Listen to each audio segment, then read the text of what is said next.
नमस्कार, आप सभी का अभिनंदन। मैं रघुवर नैनीवाल आस्था कॉलेज के YouTube चैनल पर आपका स्वागत है। देखिए, अपन ने इससे पहले वाले वीडियो में प्लेटो के जीवन परिचय के बारे में पढ़ा था। आज प्लेटो के न्याय के सिद्धांत के बारे में चर्चा करेंगे। प्लेटो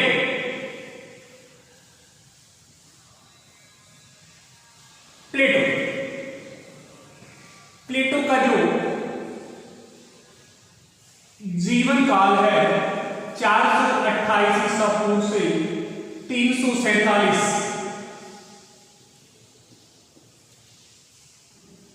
ईसा पूर्व बताया गया है। देखिए, तो आज अपन प्लेटो के न्याय के सिद्धांत के बारे में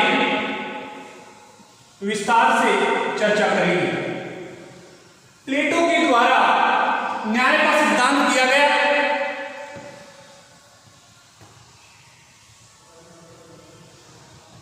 प्लेटो के द्वारा जो ये न्याय का सिद्धांत दिया गया है, ये इनकी प्रसिद्ध पुस्तक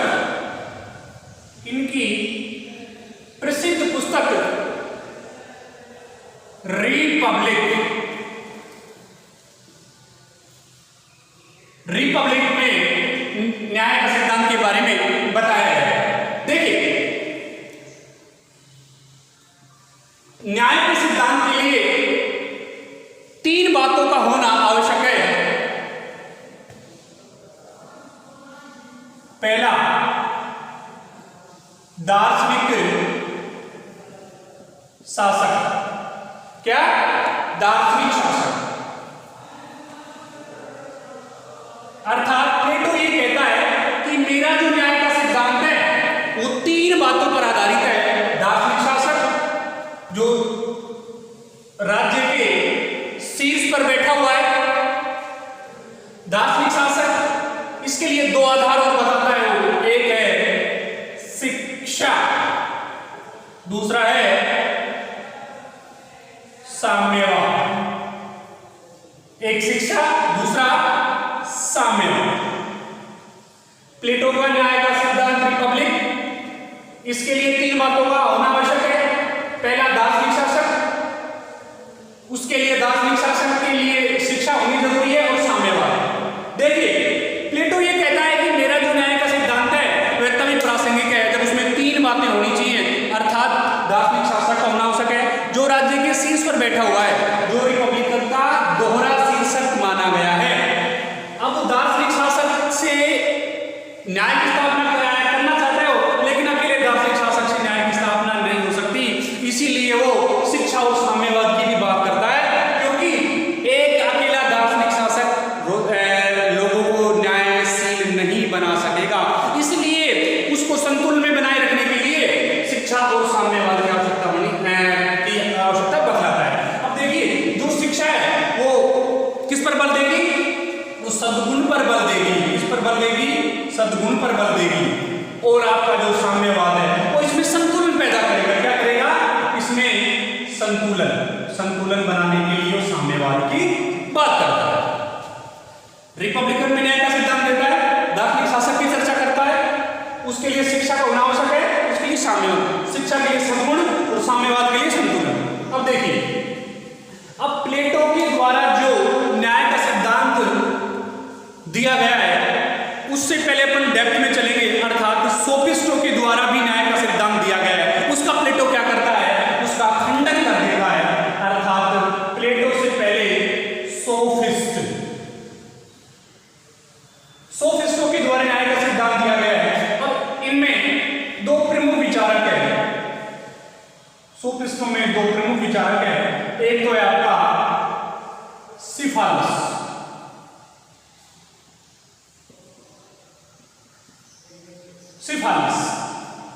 और इन्हीं का पुत्र है पोलीमार्स।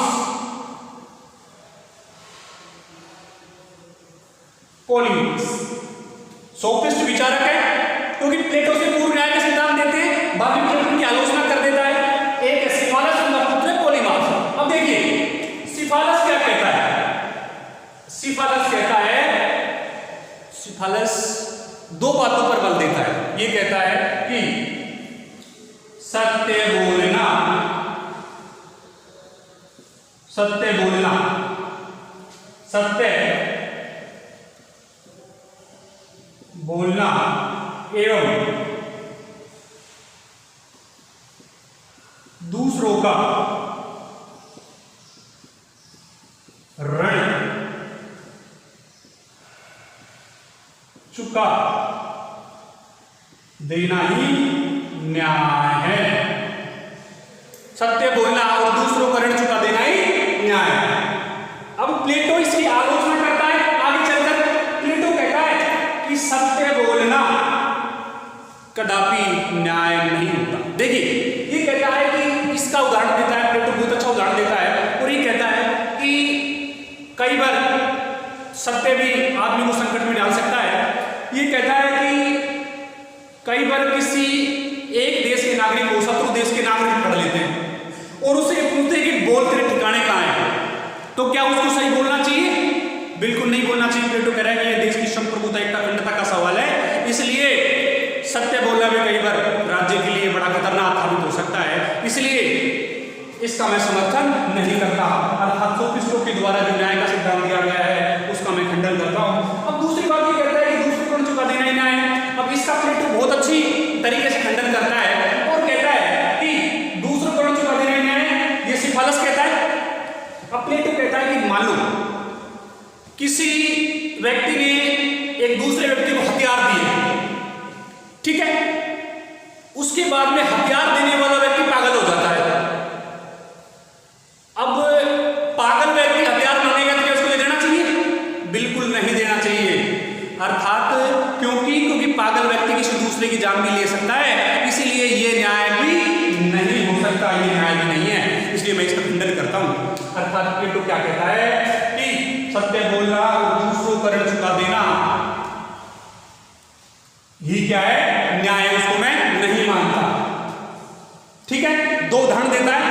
एक कहता है कि भाई एक शत्रु देश द्वारा पकड़ लिए जाते हैं किसी नागरिक को और उससे पूछता है बोल तेरे ठिकाने कहाँ है, तो वो क्या कहेगा? उसको नहीं बताना चाहिए क्योंकि देश का अखंडता और संप्रभुता का सवाल है, इसलिए मैं भी इसको नहीं मानता।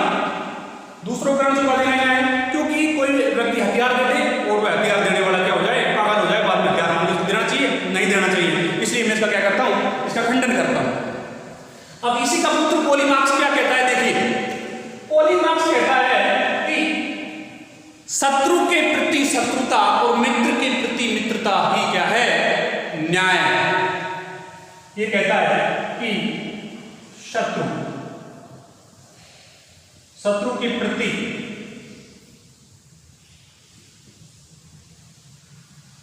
शत्रुता एवं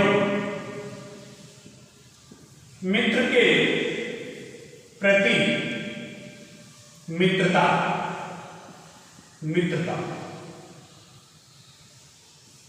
ही क्या है? न्याय है।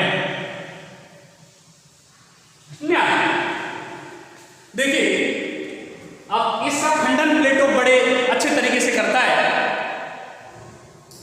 पॉलीमार्क्स क्या कहता है? शत्रु के प्रति शत्रुता और मित्र के प्रति मित्रता ही क्या है? न्याय।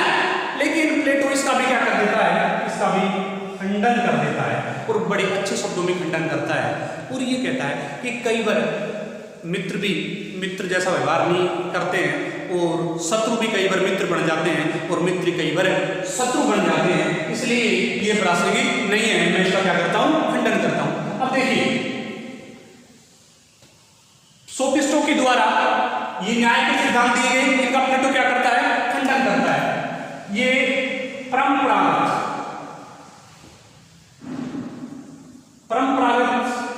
न्याय की संज्ञा दी गई इनको, अर्थात परंपरागत न्याय के अंदर इनको रख सकते हैं। इसके बाद में आपका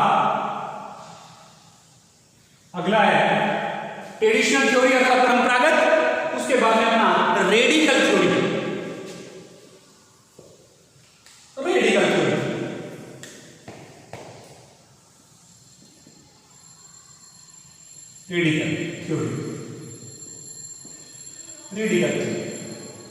रेडिकल थ्योरी अर्थात क्रांतिकारी सिद्धांत।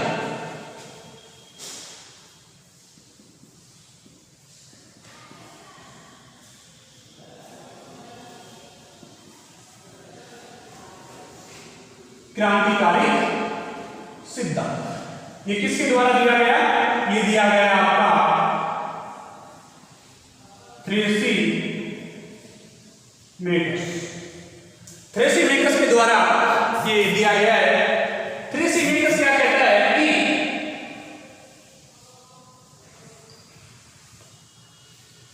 शक्तिशाली का हित क्या है? न्याय।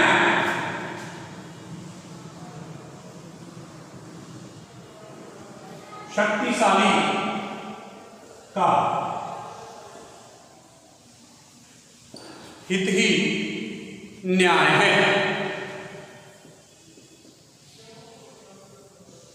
न्याय, शक्तिशाली का हित क्या है? न्याय। दूसरी बात थ्रेसी मेकस कहता है कि अन्याय, न्याय से अन्याय,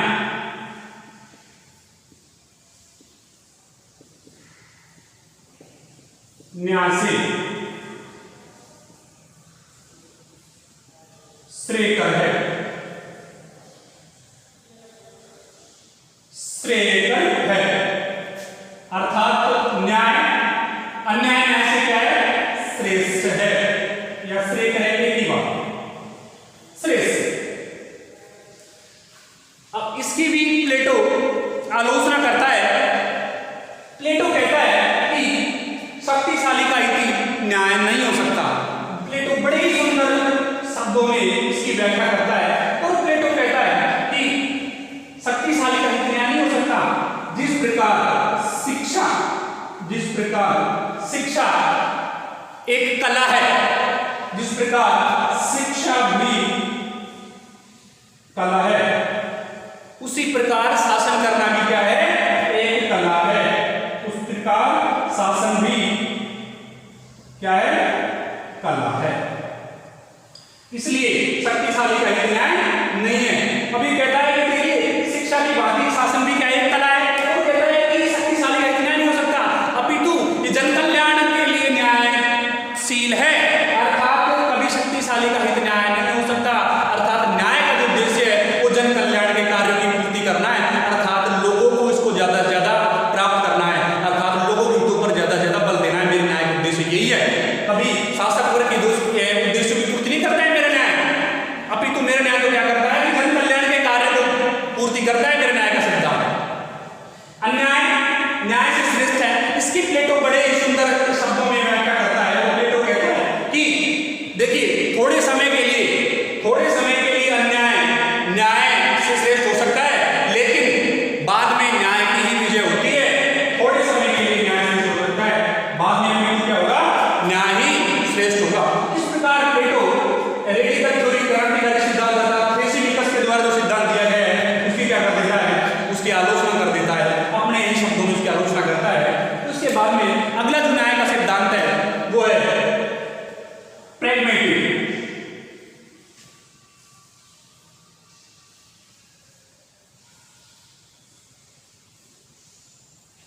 प्रैग्मेटिव थ्योरी, व्यवहारिक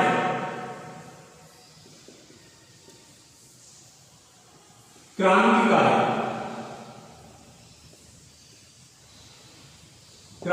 व्यवहारिक क्रांतिकारी। ये दिया गया है गिलामकर। किसने? गिलामकर ने। गिलामकर के द्वारा ये सिद्धांत दिया गया है, अर्थात प्रैग्मेटिव थ्योरी, व्यवहारिक क्रांतिकारी न्याय का सिद्धांत। अभी गिलामकर बड़े ही स्पष्ट शब्दों में अपने न्याय के सिद्धांत को बताता है और कहता है कि न्याय क्या है? भय का शिशु है। क्या है? भय का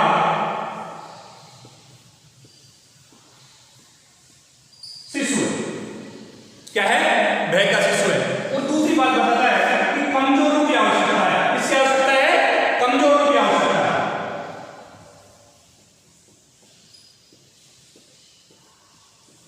कमजोरों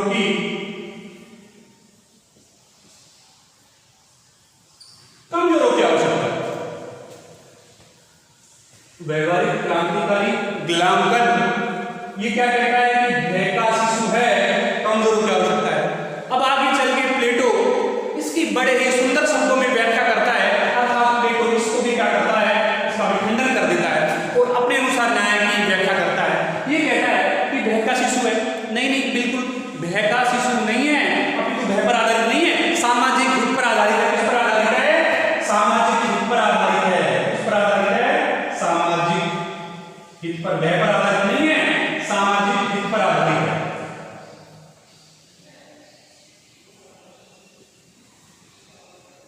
सामाजिक हित पर आधारित। भय पर तो आधारित हो नहीं सकता नहीं।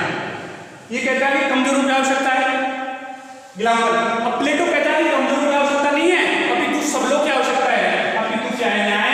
जो मेरा जो न्याय का सिद्धांत है वह सभी की आवश्यकता पर आधारित है। सभी की आवश्यकता, सभी की आवश्यकता पर आधारित है।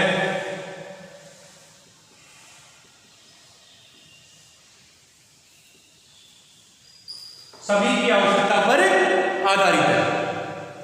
अर्थात प्लेटो के द्वारा ये जो न्याय के सिद्धांत की अपने अनुसार जो व्याख्या की गई है, इन्होंने क्या किया था कि पहले से जो न्याय के सिद्धांत चले आ रहे हैं उनकी अपने अनुसार व्याख्या करता है, अर्थात उनमें थोड़ा सा परिवर्तन करता है, उनको बिल्कुल उनको चेंज कर देता है अपने अनुसार।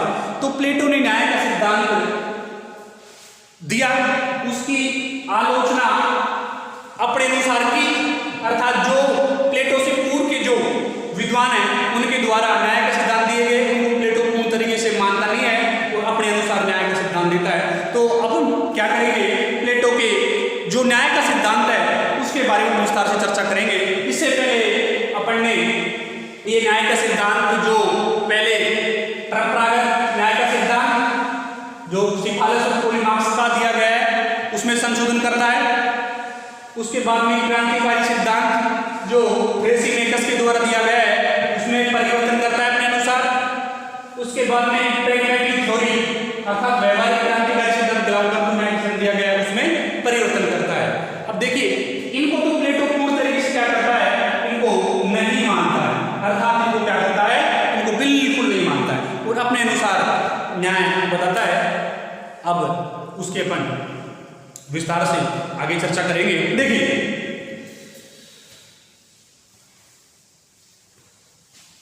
यहां तक कोई समस्या? चलो आगे चलते हैं। अब मैंने आपको बताया कि प्लेटो न्याय की बात करता है और न्याय की बात किसमें करता है? रिपब्लिक में करता है। अपनी पुस्तक है रिपब्लिक, उसमें उसका वर्णन करता है। अब उसके लिए तीन बातें आवश्यक है न्याय के लिए। सबसे पहली बात है दार्शनिक शासन। अरे भाई प्लेटो न्याय की बात करता है, उसके लिए न्याय को संभालने के लिए एक शासक तो होना आवश्यक है ना भाई। न्याय एक वस्तु है, अब न्याय को चलायमान करने के लिए शासक तो आवश्यक है ना भाई। शक्ति तो किसी के पास में होनी चाहिए भाई। न्याय देगा कौन? दार्शनिक शासक। अब उसके लिए दो बातें आवश्यक है दार्शनिक शासक के लिए। क्या? उसके दो आधार है दार्शनिक शासक के लिए, शिक्षा और साम्यवाद। शिक्षा से क्या होगा? सुगुण होगा और साम्यवाद से क्या होगा? संतुलन पैदा होगा और तभी व्यक्ति को न्यायशील बनाया जा सकता है, अर्थात शासक के हितों की पूर्ति इस प्रकार हो सकती है जिस प्रकार प्लेटो आगे चर्चा करेगा। देखिए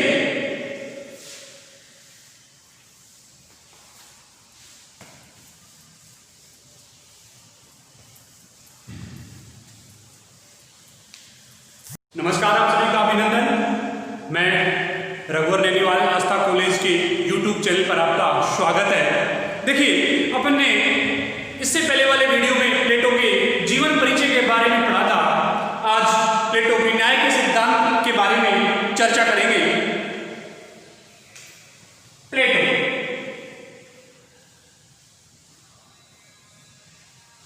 प्लेटो प्लेटो का जो जीवन काल है 428 ईसा पूर्व से 347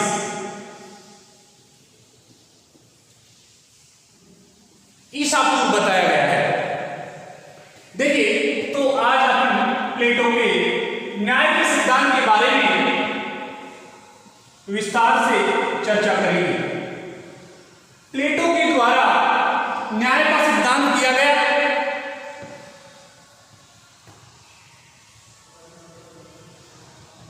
प्लेटो के द्वारा जो ये न्याय का सिद्धांत दिया गया है, ये इनकी प्रसिद्ध पुस्तक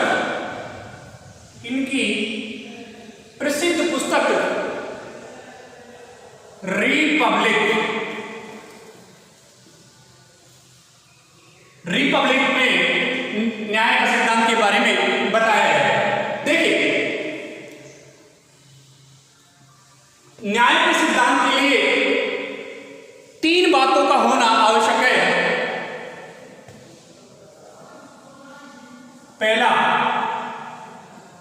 दार्शनिक शासक। क्या? दार्शनिक शासक। अर्थात प्लेटो ये कहता है कि मेरा जो न्याय का सिद्धांत है वो 3 बातों पर आधारित है। दार्शनिक शासक जो राज्य के शीर्ष पर बैठा हुआ है, दार्शनिक शासक इसके लिए 2 आधार और बताता है। वो एक है शिक्षा, दूसरा है साम्यवाद। एक शिक्षा, दूसरा साम्यवाद। प्लेटो का न्याय का सिद्धांत रिपब्लिक, इसके लिए 3 बातों का होना आवश्यक है। पहला दार्शनिक शासक, उसके लिए दार्शनिक शासन के लिए शिक्षा होनी जरूरी है, और साम्यवाद। देखिए प्लेटो ये कहता है कि मेरा जो न्याय का सिद्धांत है वह तभी प्रासंगिक है जब उसमें 3 बातें होनी चाहिए। अर्थात दार्शनिक शासक का होना आवश्यक है जो राज्य के शीर्ष पर बैठा हुआ है, जो रिपब्लिकन का दोहरा शीर्षक माना गया है। अब दार्शनिक शासक से न्याय की स्थापना करना चाहते हो, लेकिन अकेले दार्शनिक शासक से न्याय की स्थापना नहीं हो सकती, इसीलिए वो शिक्षा और साम्यवाद की भी बात करता है, क्योंकि एक अकेला दार्शनिक शासक लोगों को न्यायशील नहीं बना सकेगा। इसलिए उसको संतुलन में बनाए रखने के लिए शिक्षा और साम्यवाद की आवश्यकता बतलाता है। अब देखिए जो शिक्षा है वो किस पर बल देगी? वो सद्गुण पर बल देगी। किस पर बल देगी? सद्गुण पर बल देगी। और आपका जो साम्यवाद है वो इसमें संतुलन पैदा करेगा। क्या करेगा? इसमें संतुलन बनाने के लिए साम्यवाद की बात करता है। रिपब्लिकन में न्याय का सिद्धांत देता है, दार्शनिक शासक की चर्चा करता है, उसके लिए शिक्षा का होना आवश्यक है, उसके लिए साम्यवाद, शिक्षा के लिए सद्गुण और साम्यवाद के लिए संतुलन। अब देखिए, अब प्लेटो के द्वारा जो न्याय का सिद्धांत दिया गया है उससे पहले अपन डेप्थ में चलेंगे। अर्थात सोफिस्टों के द्वारा भी न्याय का सिद्धांत दिया गया है, उसका प्लेटो क्या करता है? उसका खंडन कर देता है। अर्थात प्लेटो से पहले सोफिस्टों के द्वारा न्याय का सिद्धांत दिया गया है। अब इनमें 2 प्रमुख विचारक हैं। सोफिस्टों में 2 प्रमुख विचारक हैं। एक तो है आपका सिफालिस,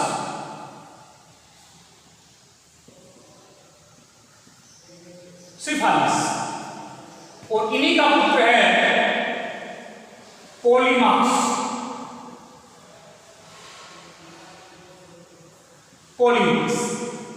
सोफिस्ट विचारक है क्योंकि प्लेटो से पूर्व न्याय का सिद्धांत देते हैं, बाद में प्लेटो की आलोचना कर देता है। एक है सिफालस, उनका पुत्र है पोलीमार्क्स। अब देखिए सिफालस क्या कहता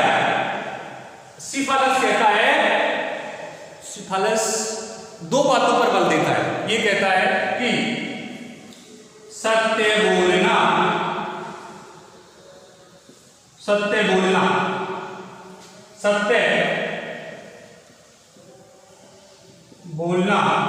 एवं दूसरों का ऋण चुका देना ही न्याय है। सत्य बोलना और दूसरों का ऋण चुका देना ही न्याय है। अब प्लेटो इसकी आलोचना करता है। आगे चलकर प्लेटो कहता है कि सत्य बोलना कदापि न्याय नहीं होता। देखिए ये कहता है कि इसका उदाहरण देता है, प्लेटो बहुत अच्छा उदाहरण देता है, और ये कहता है कि कई बार सत्य भी आदमी को संकट में डाल सकता है। ये कहता है कि कई बार किसी एक देश के नागरिक को शत्रु देश के नागरिक पकड़ लेते हैं और उससे पूछते हैं कि बोल तेरे ठिकाने कहाँ है, तो क्या उसको सही बोलना चाहिए? बिल्कुल नहीं बोलना चाहिए। प्लेटो कह रहा है कि यह देश की संप्रभुता, एकता, अखंडता का सवाल है, इसलिए सत्य बोलना भी कई बार राज्य के लिए बड़ा खतरनाक साबित हो सकता है, इसलिए इसका मैं समर्थन नहीं करता। अर्थात सोफिस्टों के द्वारा जो न्याय का सिद्धांत दिया गया है उसका मैं खंडन करता हूं। अब दूसरी बात ये कहता है कि दूसरे को चुका देना ही न्याय है। अब इसका प्लेटो बहुत अच्छी तरीके से खंडन करता है और कहता है कि दूसरों को चुका देना ही न्याय है, ये सिफालस कहता है। अब प्लेटो कहता है कि मान लो किसी व्यक्ति ने एक दूसरे व्यक्ति को हथियार दिए, ठीक है, उस उसके बाद में हथियार देने वाला व्यक्ति पागल हो जाता है। अब पागल व्यक्ति हथियार मांगेगा तो क्या उसको दे देना चाहिए? बिल्कुल नहीं देना चाहिए। अर्थात क्योंकि पागल व्यक्ति किसी दूसरे की जान भी ले सकता है, इसीलिए ये न्याय भी नहीं हो सकता, ये न्याय भी नहीं है, इसलिए मैं इसका खंडन करता हूं। अर्थात प्लेटो क्या कहता है कि सत्य बोलना और दूसरों पर ऋण चुका देना ये क्या है? न्याय है, उसको मैं नहीं मानता। ठीक है, दो उदाहरण देता है। एक कहता है कि भाई एक शत्रु देश द्वारा पकड़ लिए जाते हैं किसी नागरिक को और उससे पूछता है बोल तेरे ठिकाने कहाँ है, तो वो क्या कहेगा? उसको नहीं बताना चाहिए क्योंकि देश का अखंडता और संपूर्णता का सवाल है, इसलिए मैं इसको नहीं मानता। दूसरा उदाहरण चुका देना है क्योंकि कोई व्यक्ति हथियार दे दे और वह हथियार देने वाला क्या हो जाए? पागल हो जाए, बाद में हथियार मांगे, देना चाहिए? नहीं देना चाहिए, इसलिए मैं इसका क्या करता हूं? इसका खंडन करता हूं। अब इसी का पुत्र पॉलीमार्क्स क्या कहता है? देखिए, पॉलीमार्क्स कहता है कि शत्रु के प्रति शत्रुता और मित्र के प्रति मित्रता ही क्या है? न्याय। ये कहता है कि शत्रु के प्रति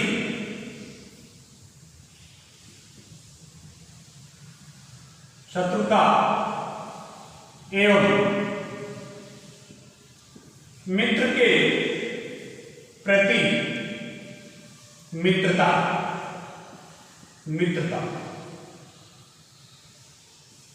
ही क्या है? न्याय है। न्याय। देखिए, अब इसका खंडन प्लेटो बड़े अच्छे तरीके से करता है। पॉलीमार्क्स क्या कहता है कि शत्रु के प्रति शत्रुता और मित्र के प्रति मित्रता ही क्या है? न्याय। लेकिन प्लेटो इसका भी क्या कर देता है? इसका भी खंडन कर देता है और बड़े अच्छे शब्दों में खंडन करता है और ये कहता है कि कई बार मित्र भी मित्र जैसा व्यवहार नहीं करते हैं और शत्रु भी कई बार मित्र बन जाते हैं और मित्र कई बार शत्रु बन जाते हैं, इसलिए ये प्रासंगिक नहीं है। मैं इसका क्या करता हूं? खंडन करता हूं। अब देखिए, सोफिस्टों के द्वारा ये न्याय के सिद्धांत दिए गए, इनका प्लेटो क्या करता है? खंडन करता है। ये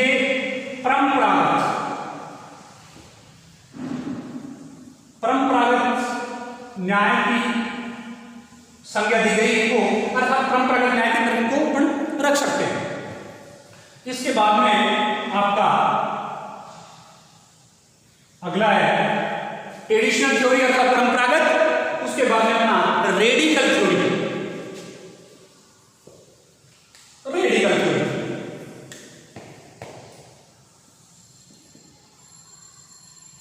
रेडिकल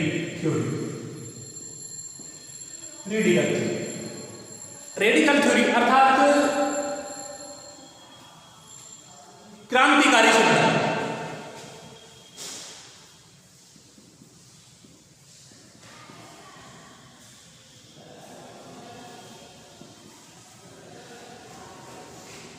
क्रांतिकारी सिद्धांत ये किसके द्वारा दिया गया? ये दिया गया आपका थ्रेसी मेकर्स के द्वारा ये दिया गया है। थ्रेसी मेकर्स क्या कहता है कि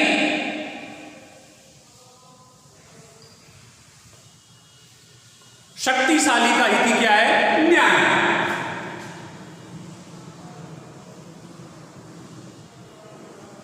शक्तिशाली का हित ही न्याय है।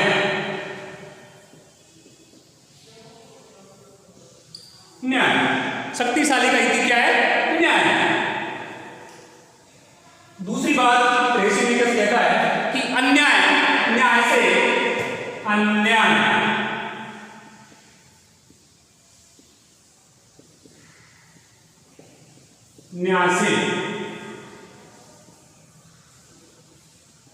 श्रेयकर है।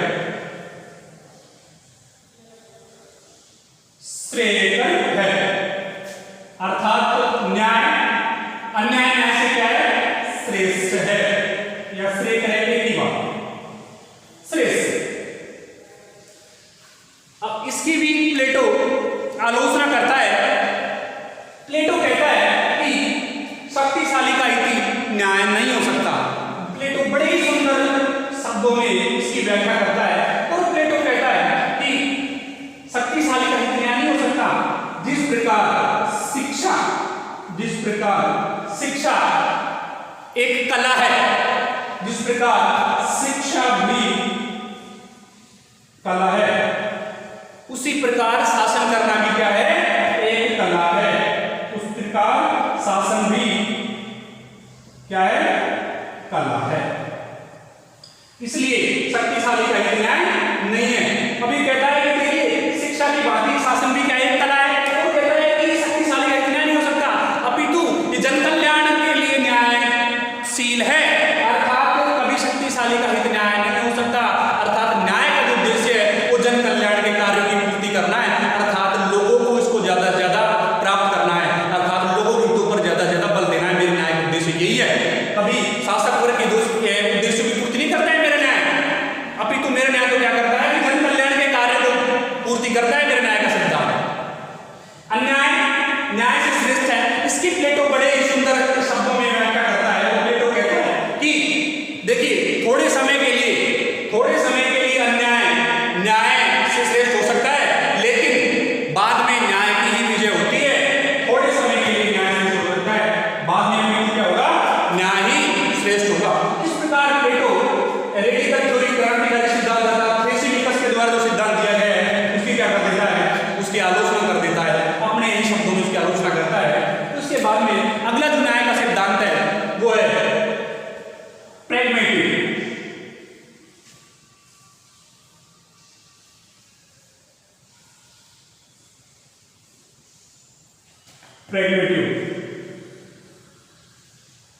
थ्योरी व्यवहारिक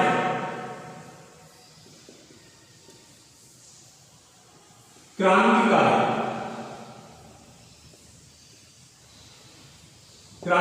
व्यवहारिक क्रांतिकारी, ये दिया गया है गिलाउकर। किसने, गिलाउकर ने, गिलाउकर के द्वारा ये सिद्धांत दिया गया है, अर्थात प्रैग्मेटिक थ्योरी व्यवहारिक क्रांतिकारी न्याय का सिद्धांत। अभी गिलाउकर बड़े ही स्पष्ट शब्दों में अपने न्याय के सिद्धांत को बताता है। वो कहता है कि न्याय क्या है, भय का शिशु है। क्या है, भय का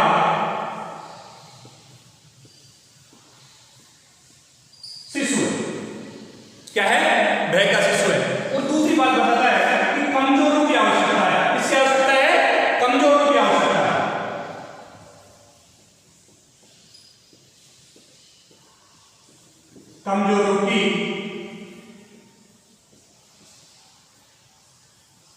कमजोरों की आवश्यकता है। व्यवहारिक क्रांतिकारी गिलाउकर ये क्या कहता है कि भय का शिशु है, कमजोरों की आवश्यकता है। अब आगे चल के प्लेटो इसकी बड़े ही सुंदर शब्दों में व्याख्या करता है, अर्थात प्लेटो इसको भी क्या करता है, इसका खंडन कर देता है और अपने अनुसार न्याय की व्याख्या करता है। ये कहता है कि भय का शिशु है, नहीं बिल्कुल भय का शिशु नहीं है, अपितु भय पर आधारित नहीं है, सामाजिक हित पर आधारित है। किस पर आधारित है, सामाजिक हित पर आधारित है। किस पर आधारित है, सामाजिक हित पर, भय पर आधारित नहीं है, सामाजिक हित पर आधारित है।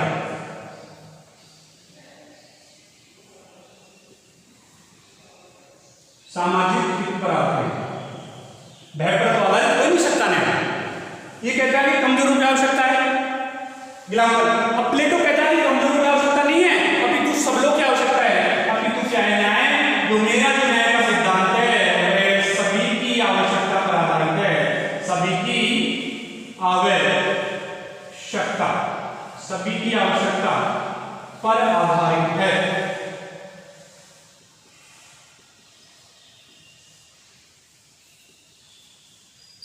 सभी की आवश्यकता पर आधारित है। अर्थात प्लेटो के द्वारा ये जो न्याय के सिद्धांत की अपने अनुसार जो व्याख्या की गई है, इन्होंने क्या किया था कि पहले से जो न्याय के सिद्धांत चले आ रहे हैं उनकी अपने अनुसार व्याख्या करता है, अर्थात उनमें थोड़ा सा परिवर्तन करता है, उनको बिल्कुल उनको चेंज कर देता है अपने अनुसार।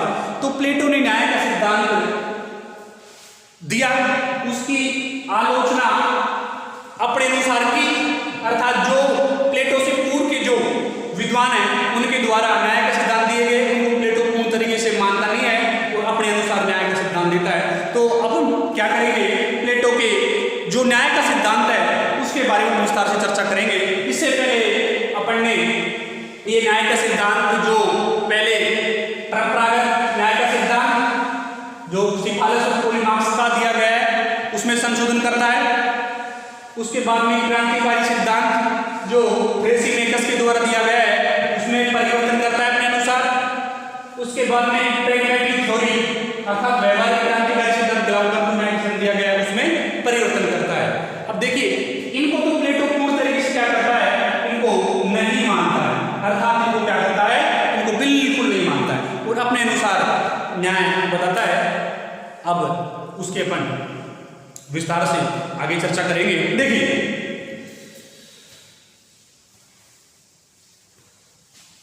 यहां तक कोई समस्या? चलो आगे चलते हैं।